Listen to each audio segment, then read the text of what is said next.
Hello again, sports fans. Scott Travis coming at you again from the Sports Den with another Boston sports update, which is brought to you by Hairspray Salon, 259 Wickenden Street in Providence for all your beauty needs.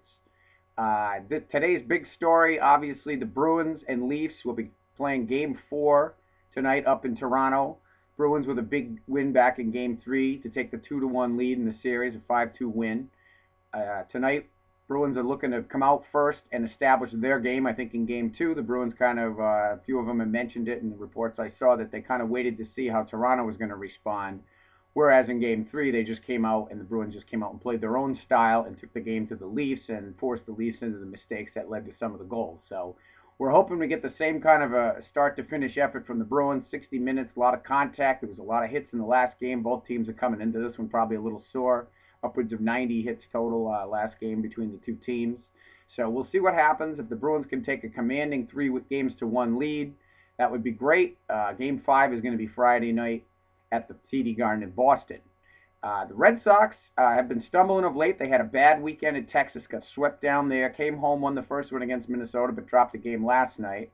But they're still at 21-12 and in first place in the AL East. And they host the Twins one more time tonight. Twins are at 14-15, so it's a game the Red Sox can win.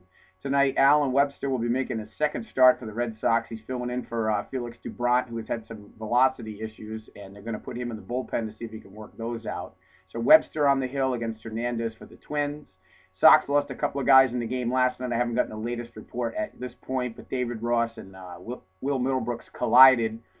Middlebrooks ended up making the catch, but they slid and kind of banged into each other and banged into the wall. And Ross had a bruise on above his knee, and Middlebrooks was shaken up. Both guys had to leave the game, so hopefully nobody's seriously hurt there. Red Sox already have their injury issues, as both the closers that they've used at this time and have at each time at one point been named the closers for the team are both on the DL, the 15-day DL. Andrew Bailey with that bicep tightness, which hasn't subsided, and now Joel Hanrahan going on with a little problem in his arm. So the Sox have announced that Junichi Tozawa will serve as the closer while those two are out, and he's been pretty solid this year, and I think that's a good choice by John Farrell. We'll see how it works out. Last night there wasn't a save situation. The Sox weren't even in the game. But and one other thought for tonight, the Providence Bruins and local Rhode Island sports action are back at the Dunk for Game 5, the deciding game of their first-round series with the Hershey Bears. Strange series. Hershey came into Providence and won the first 2 games in Providence. Providence then went on the road to Hershey over the weekend and took both games there. So this is Game 5, winner take all. If the PBruins win, they'll start their next series, Game 1, Friday at the Dunk. But for tonight, first things first, they have to win the game, and we'll hope for that because I'd like to see. I think the PBruins have a great enough team this year. They had the best record overall. I think they have a good enough team to make a run. It would be a shame if they didn't make it out of the first round. So let's cheer for them as well. So tonight, go Bruins, Game 4 in Toronto, Red Sox Twins, PBruins Game 5 of their series at the Dunk tonight.